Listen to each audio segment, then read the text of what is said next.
podcast is part of the Sports Social Podcast Network. Munster left it late, Leinster crushed a challenger, and Ulster rocked Ravenhill. It's a familiar weekend for some, which means we've loads to discuss. Let's start the show.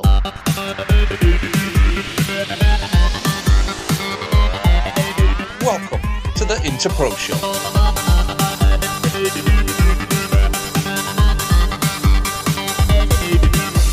Hello and welcome to the latest episode of the Intro Show, your home for all things Irish rugby from across the professional amateur, men's and women's game in Ireland. 3/4 of the panel are back this weekend, and gents, well, Ben, I'll start with yourself. Big weekend of sport. We say that so often. Big night of sport. Republic of Ireland against the might of Armenia. Oh, how the mighty have fallen.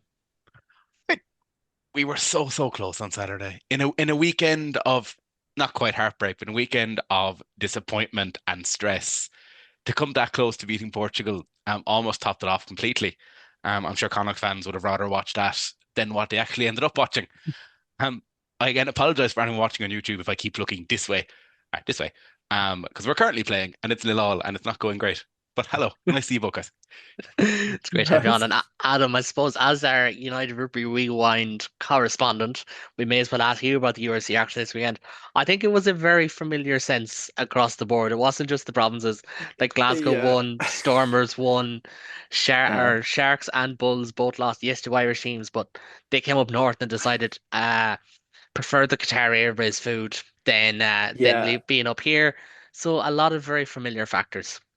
Yeah, they would rather watch the movies on the Qatar Airways flights. I'm sure Ulster are going to enjoy some rerun of a Christmas film that you never heard of or something like that. So that's what my normal experiences on big flights like that are. It's like there's one Christmas film that you've never heard of. Mine was that Adam Sandler cartoon one. But anyway, Adam Sandler character. I'm not even going to ask. But he plays most of the characters in it as well, in typical Adam Sandler fashion. Yes, he does. I recommend it to all. Anyway, but the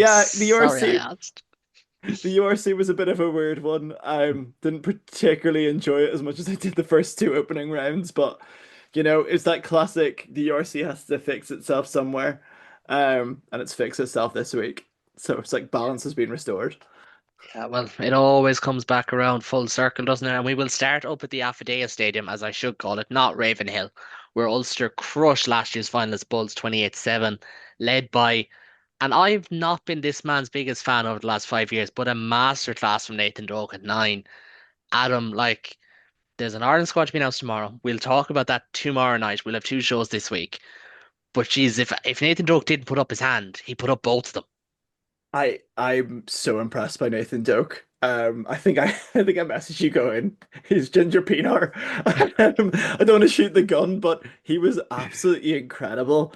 I think this season with Nathan is the fact, and it's mad to say, but John Cooney not being in the squad and also opening it up completely for him has, I think, taken for him that pressure off him.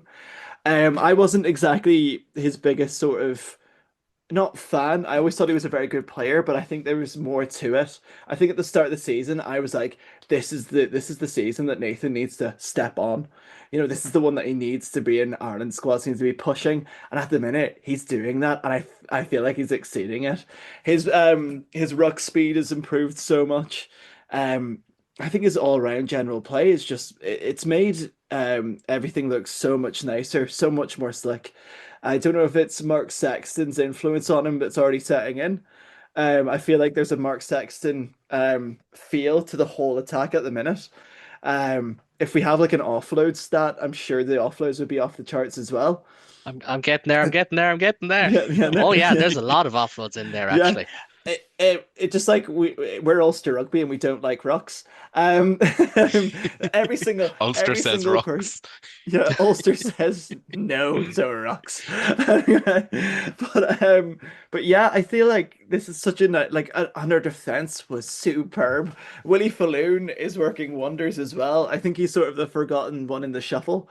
I think it was just for an Ulster fan, Richie Murphy's finest hour.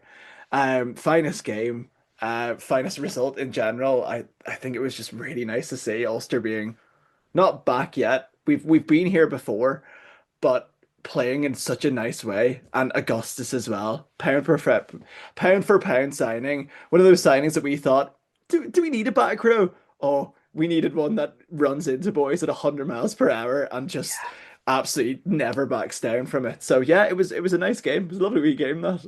Yeah, well, if Nathan Drake didn't get man of the match, it would have been Toronto Augustus. Like he Yeah, was of course. phenomenal, and I think for me, I spent a lot of last year, and I don't want to sound like preaching or anything like that, but I spent a lot last year when that was announced, telling Ulster fans, no, no, this is making it up into the aggregate type of move. You can't get a big second row, so we get a big number eight to complement Timony, to Yeah. complement Izuchukwu, and we'll piece it together. And I think that's exactly what we saw from Augustus. Like Oh yeah.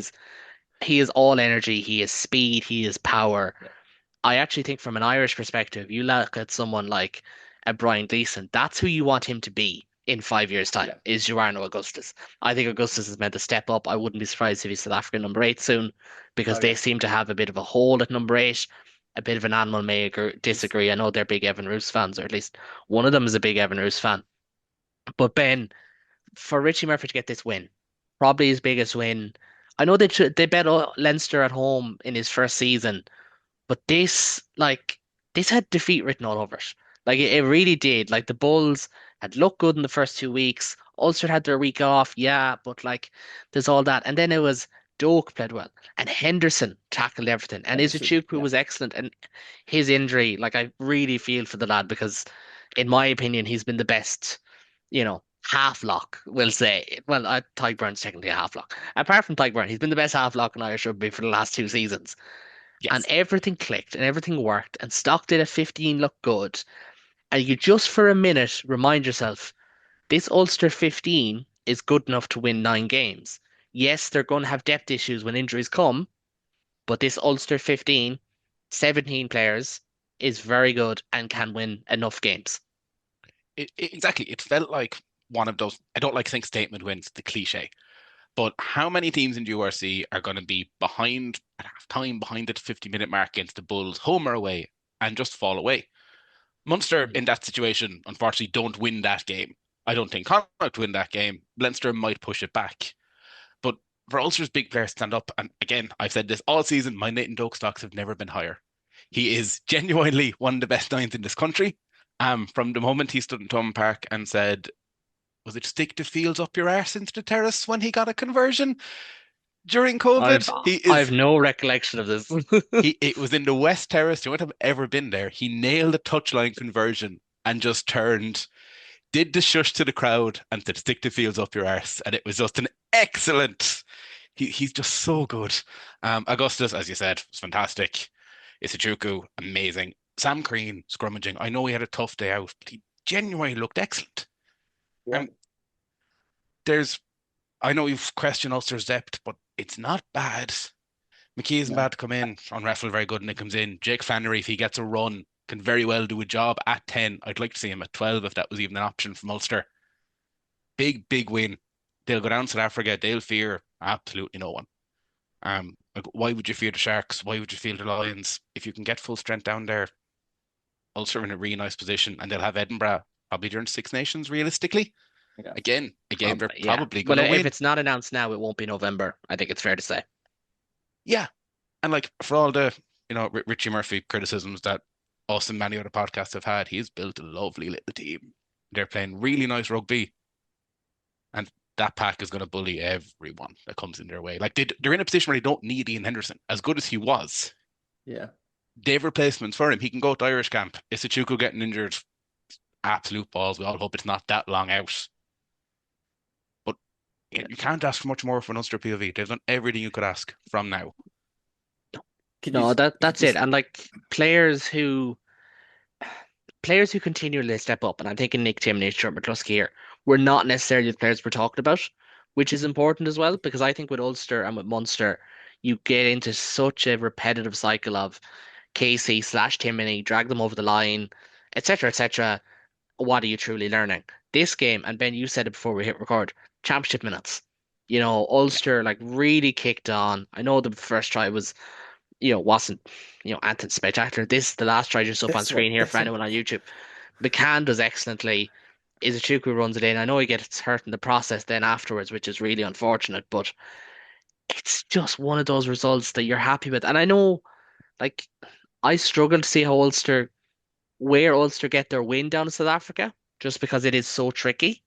But at the same time, Adam, if they get one win and they come into, their first four games with three wins out of four, you're like, it's not bad. Like, this is the team that everyone was writing off. Like, especially here Yeah. at home, nobody, and this is very important for anyone outside of Ireland because Global Gael Line is global. Um, Nobody's talking about Ulster. And fair enough, I may have been like a little bit critical after the Dragons game and said just watch the hype. It was the Dragons, and I stand by that. This is the game. This is the performance of the weekend. It's the reason why it's our game of the weekend. Yeah, I think I'd rather us be under the wire for a bit, slowly chipping away wins without anyone speaking about us, to be honest. Because I feel like as an Ulster fan, we've never really been in the spotlight. Even I'm thinking I'm going way back to like 2012 when we got to the final. No one was really speaking about us. It was all just about, well, which, we did get thrashed by Leinster, but no one really spoke about, we did the job at Thomond, we did the job in the Aviva, and then, this is us. We're randomly here. I feel like this season it feels like that we just have that right amount of depth. We've worked within our wage. We've built probably the biggest team pound for pound I've ever seen. Our backline was massive. Or like in terms of like we've got James Hume says he slimmed down. He just looks way wider. He said he slimmed down in the interview, and I was like, "No, you haven't. He just looks Yeah, but he way spent a like lot of that." time injured, Adam. Like he could have slimmed Yeah, down from the Christmas pounds, as I'm sure we are all yeah. accustomed to as non-professional athletes. Like we don't know. Like But he looks like a square. He's came back and he's finding his form that he's found. Probably COVID times was probably the height of James Hume. He's finding back that form. Stuart McCluskey, he's aging like a fine wine still. Like he still puts in those performances. You'd have that back three of Balakoon, Ward, and Stockdale. Mike Laurie. You need to add Mike Laurie back in there, and you think there's depth already. Stuart Moore, who hasn't played yet, there's more depth. We've got loads of depth. It's just that we need playing minutes in everyone. I'd say the likes of Connor McKee and Jake Flannery is going to be key to our season because, to be honest with you, there hasn't been a backup 9 and 10 that we've had solidified for a while. There hasn't been one at all. So it's those guys. It's those guys that we're looking at to be the ones that step up to make those performances. And I have to No, say, sorry, Ben. no, I was looking to say, like, when you're looking at that Ulster, the starting 15 from last week, that 9 to 15 could compete with any single team in Europe when they're Yeah, firing, when they're going. And like, I and hope Jakey gets a couple minutes. He's excellent. McKee is going to be crucial, but he also shouldn't be, unfortunately, all that much damaged from an Irish setup.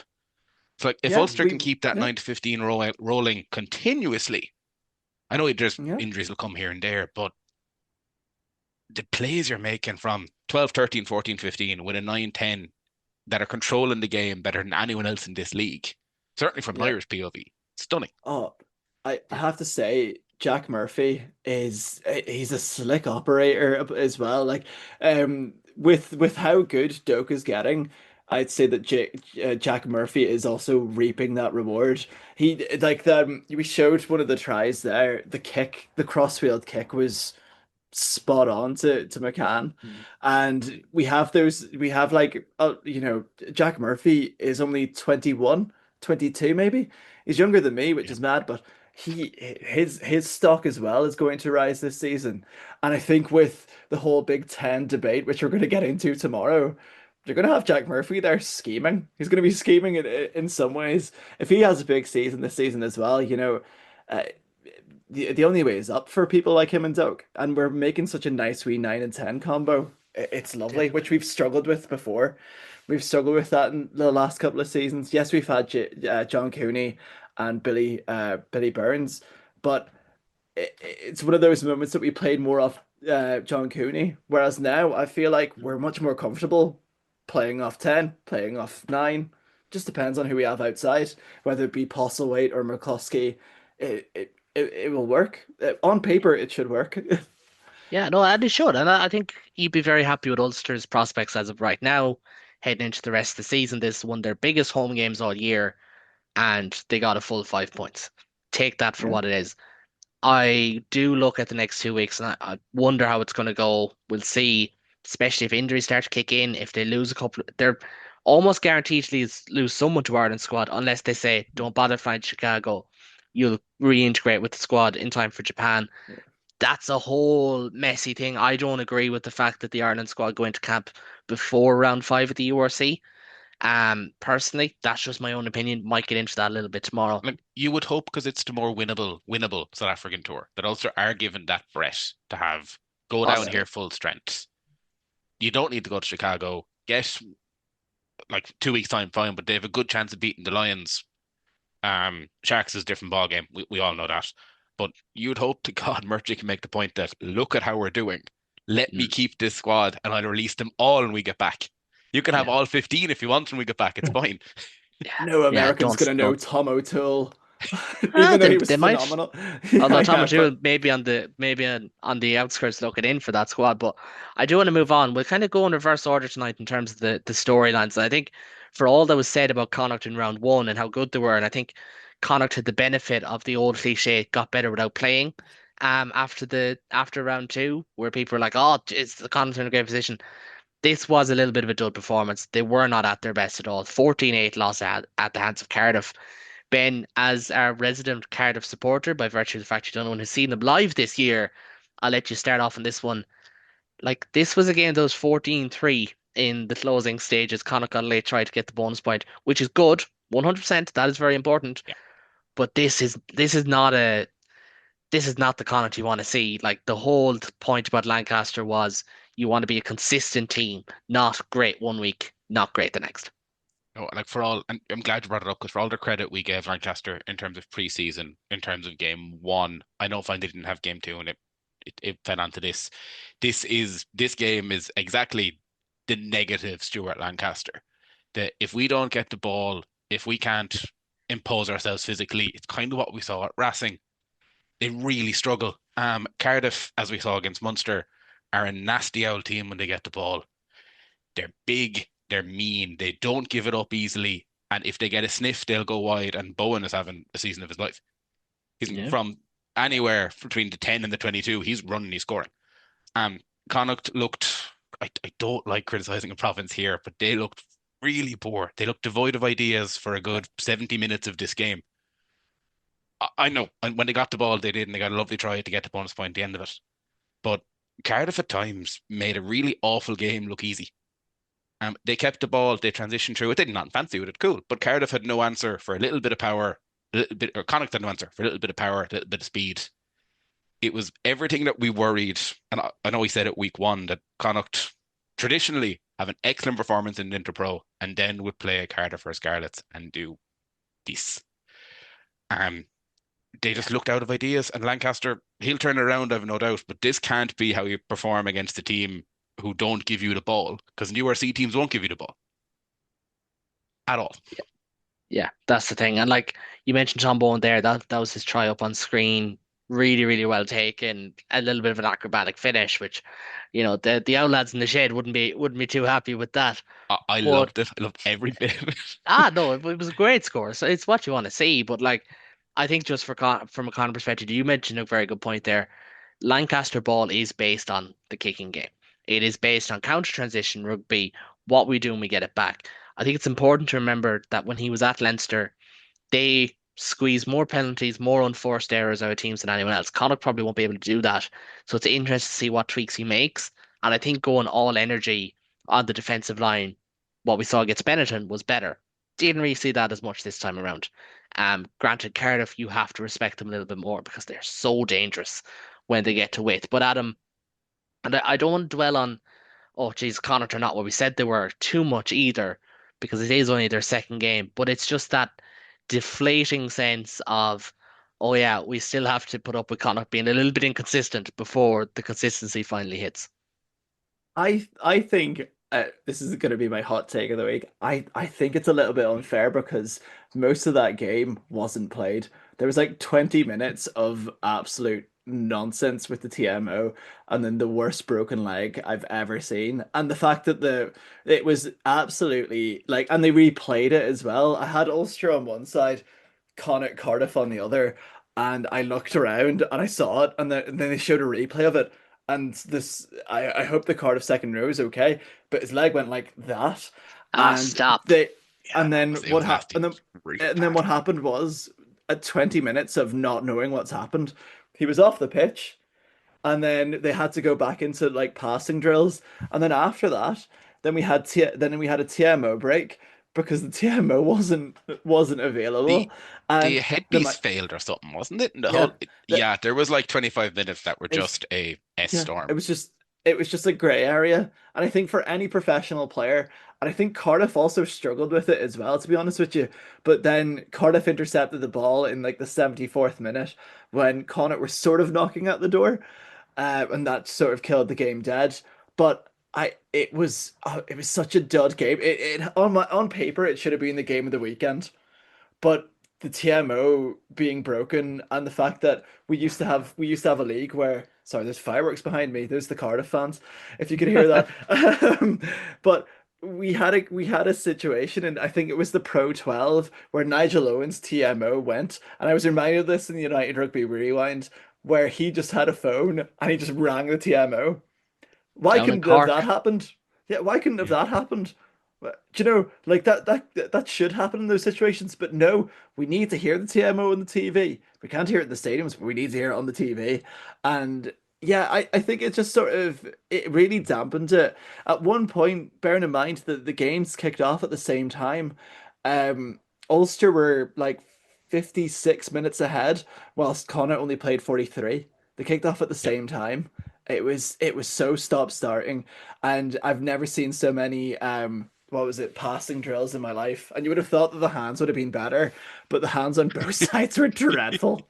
They were like, right, lads, let's get into passing drills. Just everything was dropped, and it was just sort of like, ah, you It was the know, only way to well, make the game interesting was do passing drills for 20 minutes and no. hope someone improved. It Oh, well, basically, it's if you were in Cardiff Farms Park, you were into an open training session with none of the players signing anything at the end. That's what it looked like on the TV anyway. and just to kind of round off the Connacht chat, Ben, like they played the Bulls, and I'm conscious want to do a little bit more preview talk this week because Interpro is coming up, and we'll talk about that at the end of the show. They play the Bulls next, then Munster.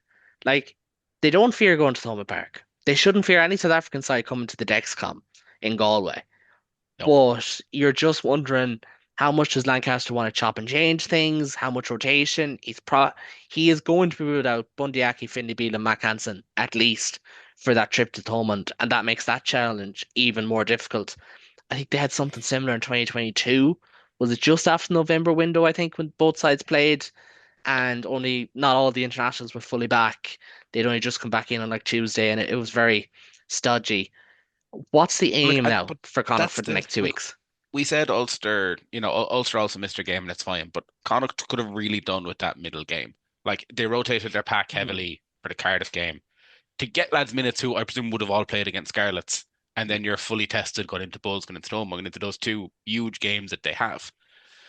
For now, like they have to get guys more minutes next week. You probably leave out anyone in the Irish camp really. You're not going to have them for your two big games anyway. I Yeah. The Bulls could be very sticky. Bulls will be hurting after Ravenhill or Avadea, whatever it's called. Bulls will be After hurting day, I believe. after the Ulster game. They will have watched that kind of game, won't have an awful lot to fear there, especially if they keep the ball. Connacht can only be better. That's the only. Yeah. They cannot be as bad again. I know there's the half hour without any play, but go ahead, Adam. Sorry. Sorry, the thing about the Bulls is that their set piece absolutely crap themselves by the 50th minute, and I feel like that's where Connacht needs to capitalize. That's where Connacht needs to completely capitalize. I feel like it's a big opportunity for Connacht to get a win purely based on how the Bulls look like they didn't know each other by, Yeah. I would honestly say, the 10th minute. Nothing really worked for them. I was so surprised watching this Bulls team because they were like, oh, Andre Pollard's here. But on a cold, wet, windy night in Galway, he's going to crap himself. He will because he's famous for not really playing great club rugby. If Connacht So can sort their set piece, it hurt them a little. In the few set pieces we have, what is Connacht starting front row didn't perform all that well against the Cardiff team. I know we're battle tested the week before. If they can sort that out, yeah, you can very much get the Bulls on a plane back to Loftus very quickly if you sort that out. yep. On the other side, the Bulls be coming down saying, if we pack up here and we can stop Connacht set piece dead, rain, Yeah. wind, Galway, fine. Put Pollard over here in a corner and we'll just truck and trailer for 80 minutes.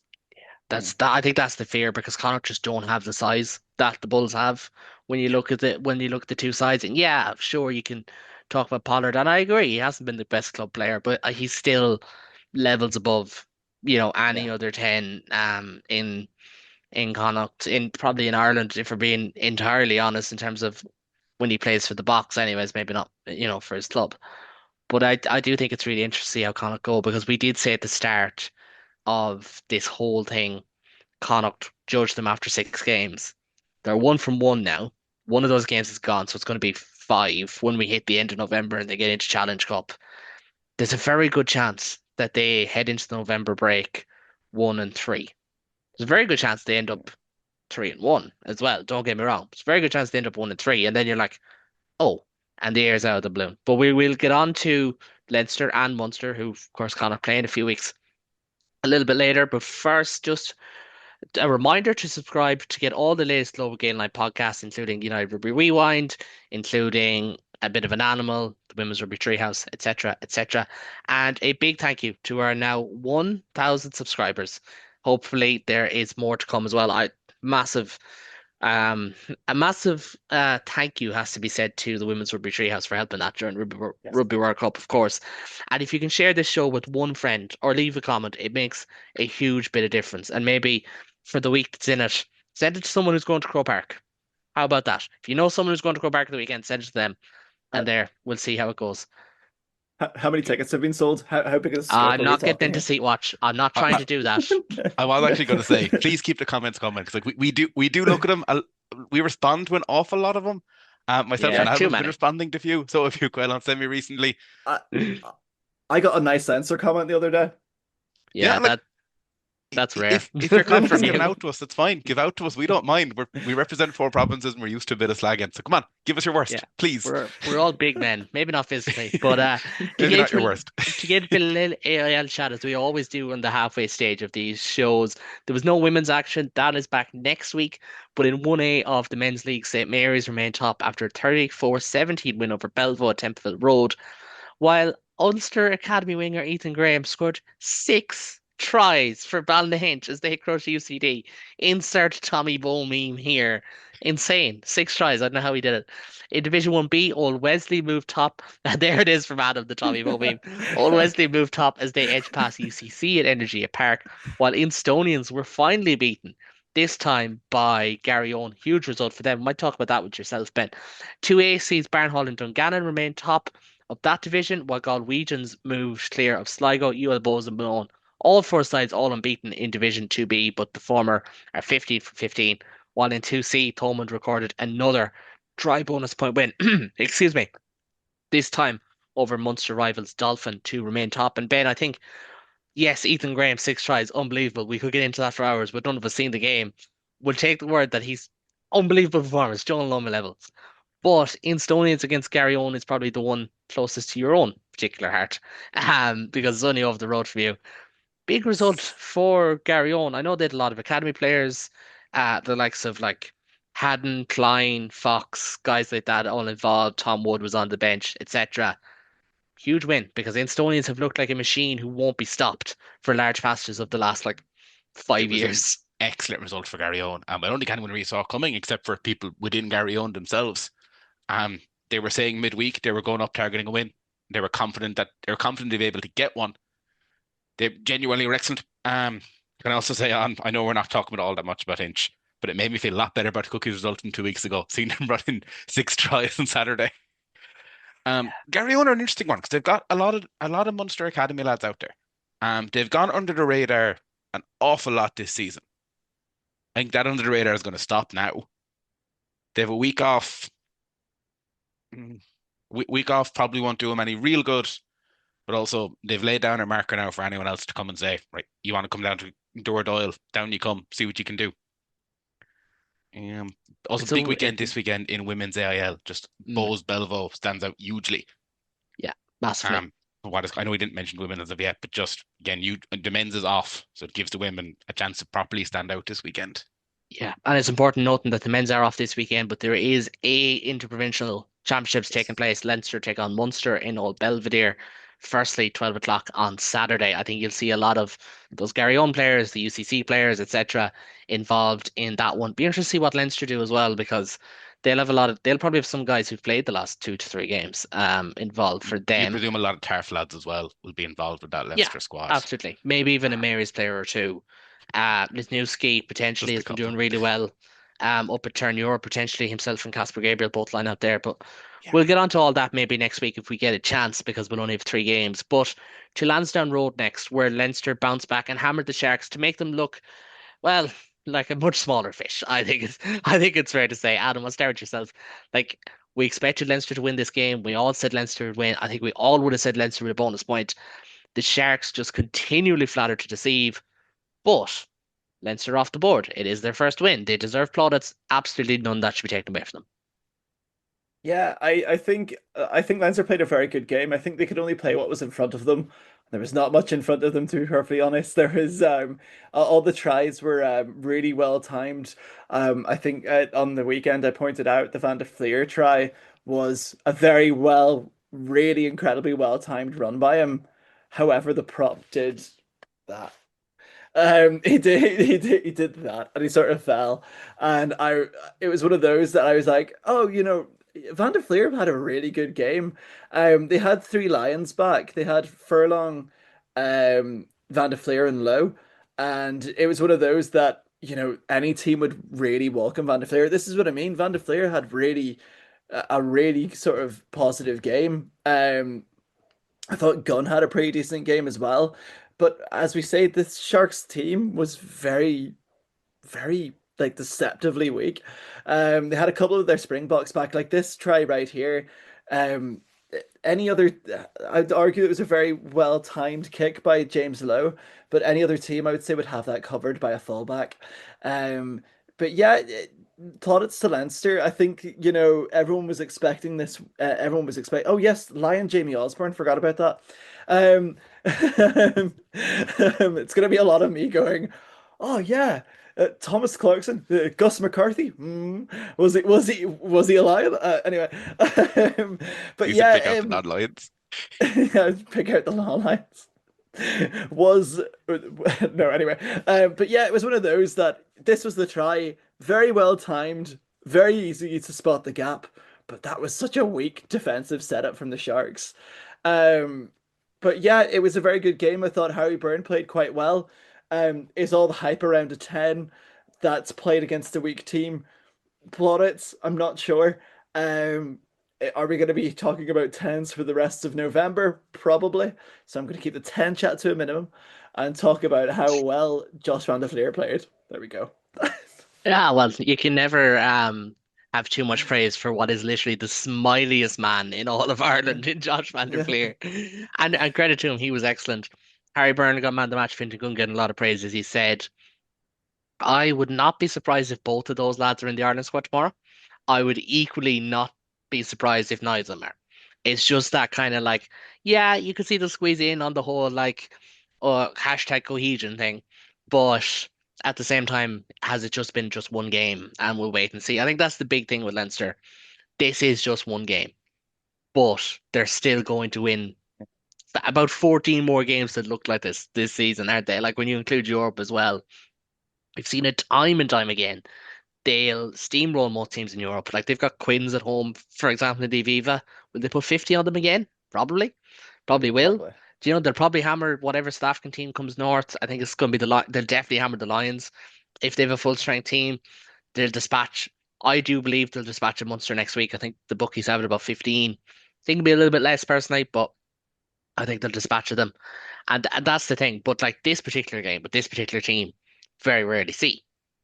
So it's a testament to them that they looked as slick as they did. And Ben, like I don't want to do too much Ireland chat. Maybe if we have a little bit of time at the end, we'll do a small bit of it with you because you won't be on tomorrow. But this is just, yeah, this is the Leinster we know. Smooth, efficient, job done.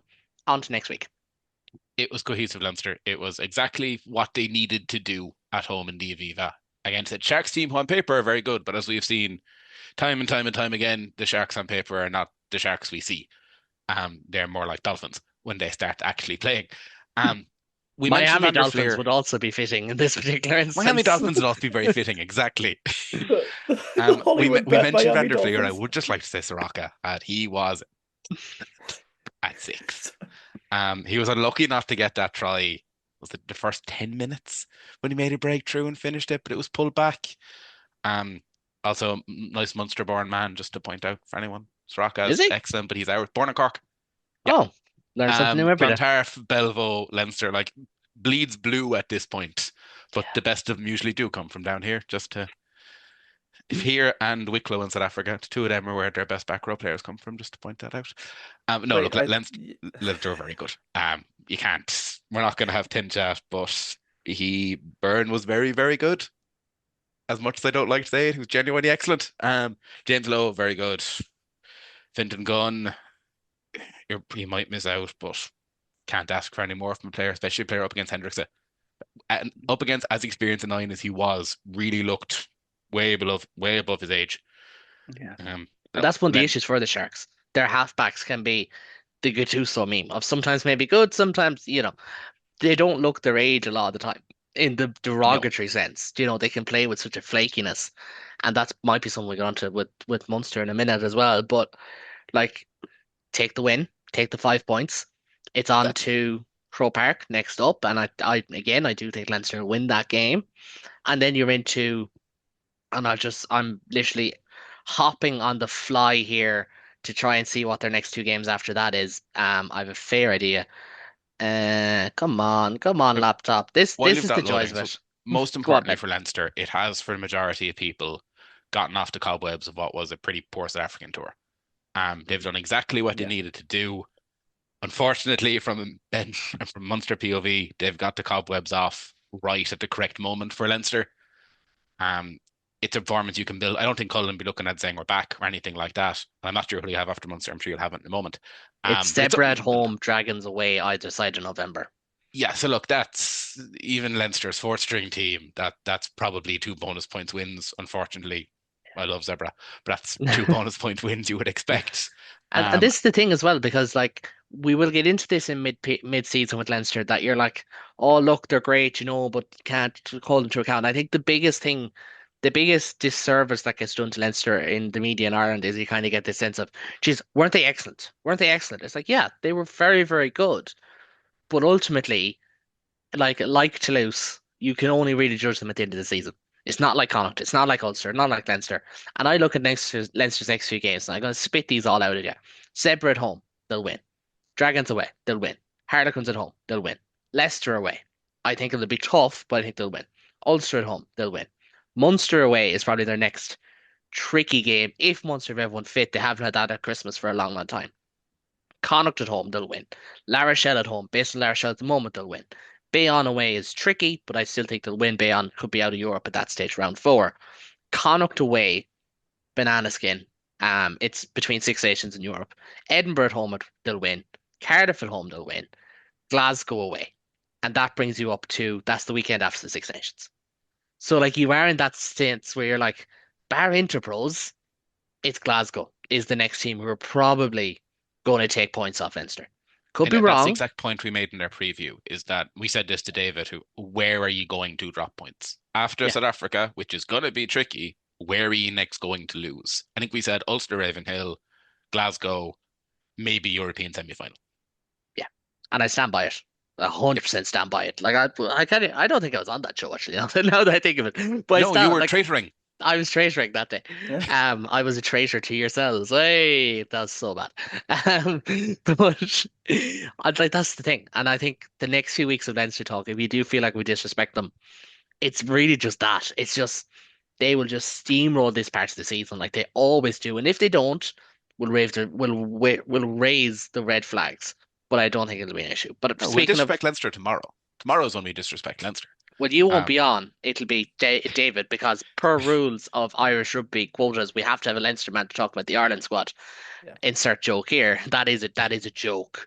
Please, that is a joke. You two comments. It's even See the comments. Comments, yeah, yes.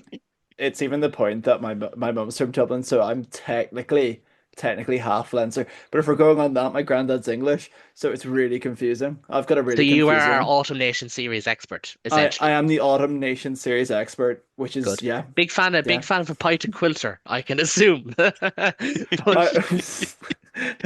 isn't that like it's not a Cool fight. It's not a refreshing fight. pint It's of investment. insurance. It's insurance or something. But we'll move on to Cork. We'll move off swiftly. Hello to Ben's Doggeroo for anyone on YouTube who's very excited, as we all are. Munster left today to topple Edinburgh 2019. But for Edinburgh, it was poor discipline that decided this outcome. Ben, I know you were off watching the game of association football as opposed to rugby football on Friday night. But there's two ways looking at this. Munster weren't great, and they had to dog it out and had to be very Munstery. Like Edinburgh were Munstered, but at the same time, a win is a win.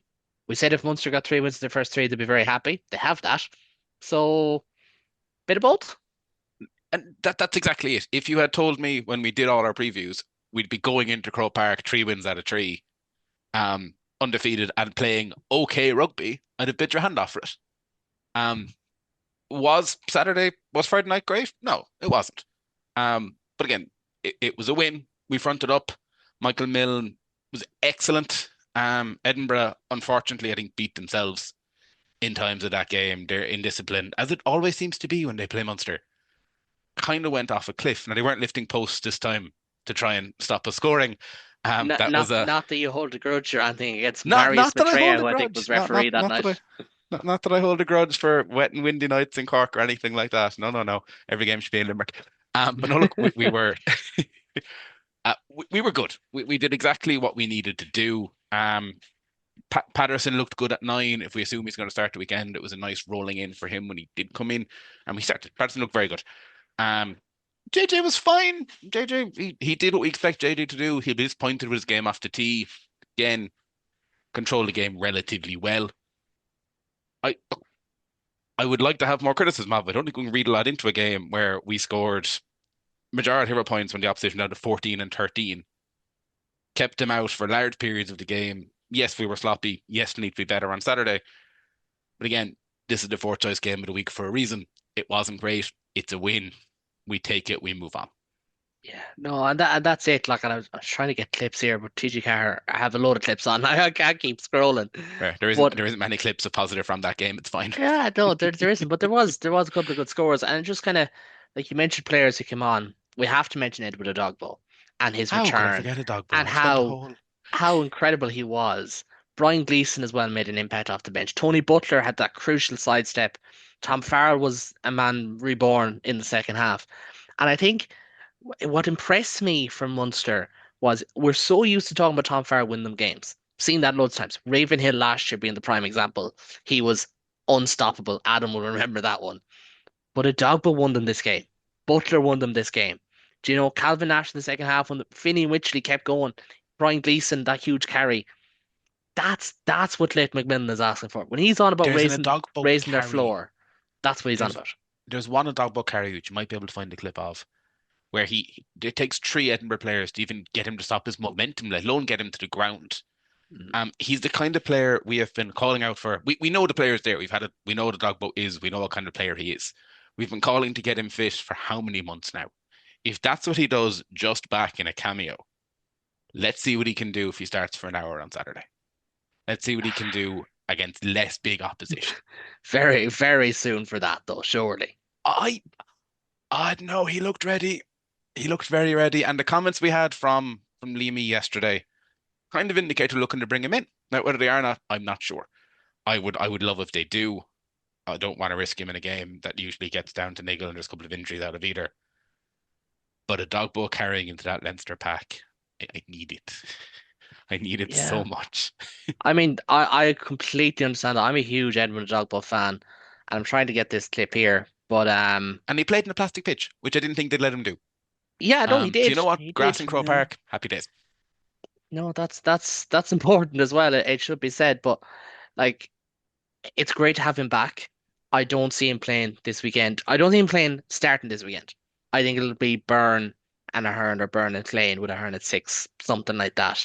Probably I Klein burn at plus 6 in my 1, head, but yes, I see that Byrne at also. 6 potentially or Ahern. That probably shores up line out a little bit. Now, in fairness, they kind of dragged it. They kind of pulled out their arse a little bit with the line out in the second half. They just got the job done with that one. But I do see a role for Dogbo on the bench. And you look at the next 2 games, Leinster, Connacht, like good chance to just stake your claim, just put your hand up. I would be in favour of him playing the Ireland A game again, maybe on the bench, just to get minutes into him, kind of feed him through, because he is that like talent. And you talk about that carry, it's Freddie Douglas, it's Paddy Harrison, I believe, the replacement hooker, if not Ewan Ashman, and it's another forward. I think could have been Sykes potentially, like big men. And he's just swatting. It takes 3 men to bring him down. The Coombs try. I'm convinced if that was me picking and going with Edward and Dogbo behind me, I'm burrowing over. Like the power of the two of them. I think he nearly pushed him into the centre of excellence behind the goal. Although now You'd that I have seen think him of over it, in Turner's I Cross think playing that was the football other next side. week. I think that was the other side of the pitch, the centre of excellence. Now that I think of it, but a win is a win is a win. Munster be happy with that. Clayton McMillan will deal with the negatives. But as we've seen before, Mike Prendergast's attack often clicks into gear after the November window.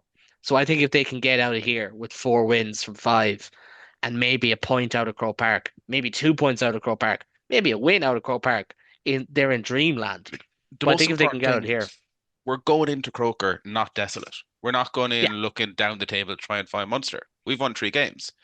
We're now, John Klein's going to give out to me for saying this, but we're now in bonus territory. yeah, And John get Clayton's going to kill you for anything that. out of Saturday. And again, Saturday, I know we're going to do a little bit of a preview. Saturday is what it is. It's a game. Leinster arguably need to win it more than Munster do, which is incredible to say at any point in the season. Get out of there with a point, get out of there 2 points. Focus on Connacht. Um, Let the Ireland lads go off, focus Let on the Ireland lads Connacht. go away. We won't have all that many. Focus on tomorrow. Focus And on Saturday. Focus on Connacht. Go we'll from there. touch on that really quickly. But this weekend, it is Friday night lights for Connacht at home to the Bulls, which means both sides only have a 6-day turnaround. That's 7:45. That's on TG4, Premier Sports, URC TV. Saturday, 3 p.m. Ulster down in Durban plays the Hollywood Bet Sharks, 3 p.m. Premier Sports, URC TV. And Leinster Munster at 5:15 that evening in Croke Park on TG4, Premier Sports, and URC TV as well. Um, in a word, Adam, Connacht and Ulster against South African opposition. 1 win, 2 wins, no wins. What are you thinking? I'm thinking one, but I'm not sure which one yet. Similar to last week, so it's like one of Ulster, Yeah, Connacht will win, just not sure which one yet. I yeah, think that's fair. yeah. Ben, I know we don't have David on to defend himself here. And I'm liable that you could get us done for libel with what you might say. But Leinster, Munster, Croke Park, there's loads of question marks of like attendance and the novelty and the rivalry and Get that every year. I don't really. It's not my thing. I don't buy into those kind of talk. It's filler. But as you said, Leinster need a win. Munster maybe less so, and that kind of adds an interesting dynamic to it in its own way. Because even the fact that like Munster come into this and Jack Crowley's the form 10 again. Craig Casey is the form 9. I know Gibson Park hasn't played. Michael Millen is on great form, and so on and so forth. And Gavin Coombs playing well, and Dan Kelly looks unbelievable so far. There is a confidence in going into a big game knowing you've played well and knowing you've gotten the results, even if it's not perfect. There's a confidence just knowing you got over the line. And I think a good example of that is Munster going to Castlebar last year, grinding out, getting a win, then going to La Rochelle and telling themselves, look, we know we can do it. Like there's always some. I don't believe Munster will win this game, but there is always something to be said in an interpro of just that kind of shackles off. Let's see. It's Munster Leinster. It is the game of Irish rugby. It's the game that you can't really write about early. The script's been flipped this year. Munster are going into the game not actually needing to do anything. That being said, I think we can. Do I think we will? Probably not. If I'm going heart over head though, we can go up and we can give Leinster a mighty shake in Croke Park. The Munster front row can deal with Andrew Porter. Just keep pointing. Do what Peter didn't. Point at elbow. Elbow. Look at the elbow. Yeah, Look at that wasn't for the referees. That was to help the lad he was scrummaging behind. Yeah. That should be pointed out as And well. now you get Ty Byrne to say, look, elbow, look. Well, For that's based on you thinking you play six. That's important to notice that. yes. Not if he plays lock, he isn't pointing at his elbow, then it's a collapse. We're not doing that. But no, I'm unfortunately not traveling up this weekend. It's the first one I've missed in many, many years. Fortunately, other circumstances have gone against me. It's not because tickets are too expensive, because the Munster faithful have lost their will and blah blah blah blah blah. I'm gonna cut you off there. You think Leinster will win, but your heart says Munster, and your heart says Munster will give them a rattle. I just had to cut you off before we No, get done for something. Munster, yeah, Munster by a score. Okay, interesting. You're gonna have to back that up in the weekly predictions, which is going to be my next comment, because we are all tied up at 9-1 through 3 rounds, which I don't know how it's happened, because I genuinely don't know how I'm 9-1, first of all, after losing the first game of the season. Does that mean I have the tiebreaker because I've won the last? I don't know. I don't know how this works. No, I'm in charge. you're the My host. room. You don't get the tiebreaker. And also, That's true. your first round predictions were all wrong. You changed them post recording. Lee gave us lovely predictions for you. That's not true. Lee said 2-point Newport win in a Yeah. really weird Kingston Cork accent. I've literally never said that the Newport Red Dragons would win any game, so I don't think that's true. You can't say Newport anymore.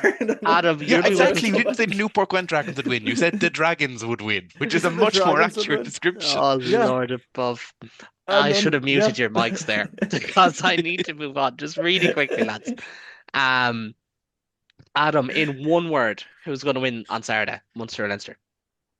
The fans. No. Rugby is the real winner.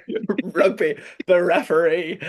Gianluca Ganecki, great head of hair. Great head of hair, that guy. Oh yeah. Oh, Pretty hair derby. Casper's gonna score a drop goal. Munster win. Anyway. Anyways, because you're with us tomorrow, Adam, the Ireland chat. I'm taking that as you saying Munster are going to win. You can change it. I did say Leinster are going to win on the weekend, so I'm going to keep it to Leinster winning. I'm going to keep it to Leinster winning. I just, sorry, Ben, sorry. I sorry. You're with us tomorrow night, so I don't want to get into too much Ireland chat with you. Ben isn't. Ben, we're expecting an Ireland. Sorry, we know there's an Ireland squad coming tomorrow. We're expecting Caelan Doris, Joe McCarthy to come back in, even though they haven't a lot of. They won't have any minutes. Sorry, never mind a lot. They won't have any minutes before they head to Chicago. There is a sense. Okay, enough Father Ted memes there, Adam. There is a sense amongst people that this is a great opportunity for Ireland to kick on because the Six Nations was poor, it was stilted, it was a hammering at the hands of France and scraping past the worst Welsh team since, I don't know, since Cromwell was around. It wasn't a great Six Nations. No. But Chicago took on a life of its own 9 years ago now. Hard to believe. It's actually 9 years ago this week that Anthony Foley passed away, which is also hard to believe. That's 9 years. That took on a life of its own. Ireland know how to deal with South Africa. Like, it's an interesting one. We get onto it all in time. But do you want to see just that not rotation, that evolution of this Ireland squad now? Like, is now the time, or is it, oh look, let's focus on ranking and seeds and all that? No. Ireland don't need ranking and seeds. Ireland will be fine. We will do well in the World Cup. We're not. The lowest we can fall is 7, and that is if the sky collapses around us. That's not going to happen. That could happen. We need to build, and I've said this consistently. We have to bring players in. We have players playing excellently. Ulster should get more than their usual token one Ulster player that Andy Farrell remembers lives outside the M50 in the squad. Doak should be in. And I won't be here tomorrow, but Doak should be in that squad. I don't think he will be, but he should be. Harry Byrne will probably get in based on a wonderful performance on Saturday. I don't think Andy Farrell will make changes. I think it'll be our detriment come Six Nations again and detriment come to World Cup again. But look, I think we can all predict the Irish squad pretty much 1 to, is it 30, 32 at this point? We can predict it start to finish if we really wanted to, and we'd only be 2 or 3 players off. Yeah, that's the thing. I've gone a little bit differently. This is what I posted online during the week. I had Michael Milne in there, so be able to say Paddy McCarthy could get in. I had Izuchuku, it looks like he'll miss out, but I'll still have a Hearn, just swap him McCarthy. I had Coombs in, I had Nathan Doak, Frawley, that's a coin toss. I think that's a three-way shout out. I had Dan Kelly in. I think Calvin Nash isn't making a lot of people's squad. I'd hit him in there.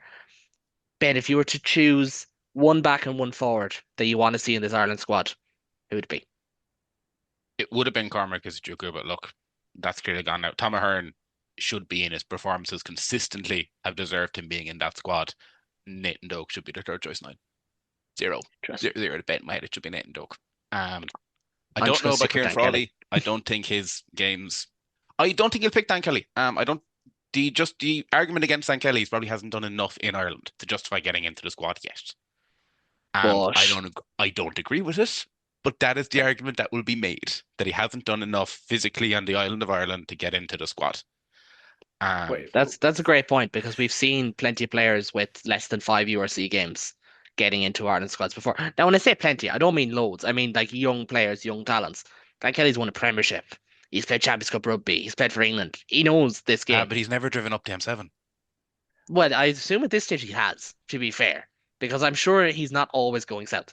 Also, 10. Starting 10. Sure. I don't want to do the culture war stuff. Otherwise, I know, and we're not going Nigel to. Farage in a pub with Freshty. On form, he should be. He probably should be. Adam, I have to ask you as well. I know you'll be here tomorrow. You're not allowed to say Michael Vent is the one player. He's never played. He never played in Ireland before he played for us. Yeah, that's actually true. Actually, that is insane. No one knew who he was, and he came on. I'm pretty sure I was at that game, and everyone was like, "Who?" Ben, who was the young tight end? Oh, Peter Burlays. He was the young tight end that we signed. He was going to be our Michael Vent. That didn't really work out. Yeah. Adam, 2 players that you would like to see in this Ireland squad.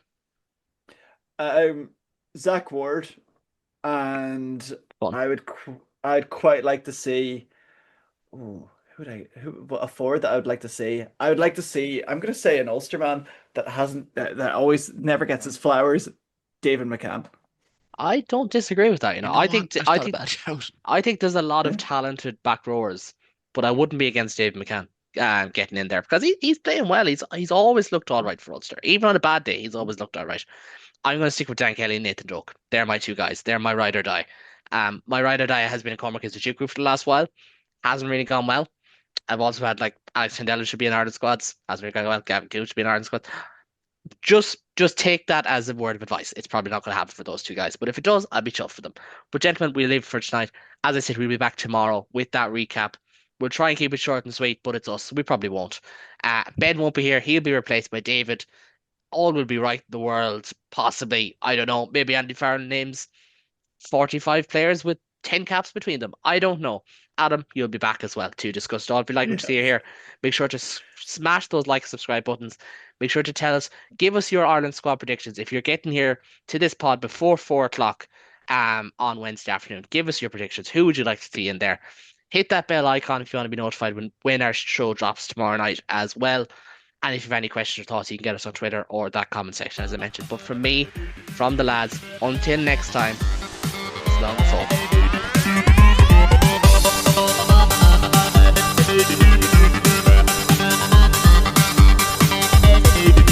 Thank you for listening to the Interpro Show. We'll be back with more of the same next week.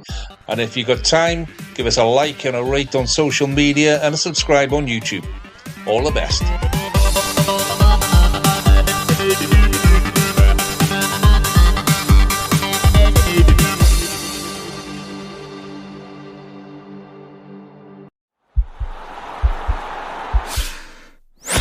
This podcast is part of the Sports Social Podcast Network.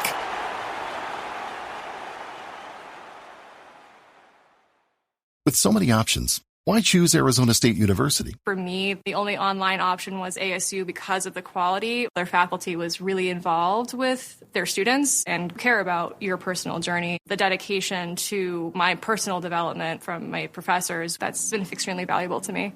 Earn your degree from the nation's most innovative university. Online. That's a degree better. Explore more than 350 plus undergraduate, graduate, and certificate programs at asuonline.asu.edu.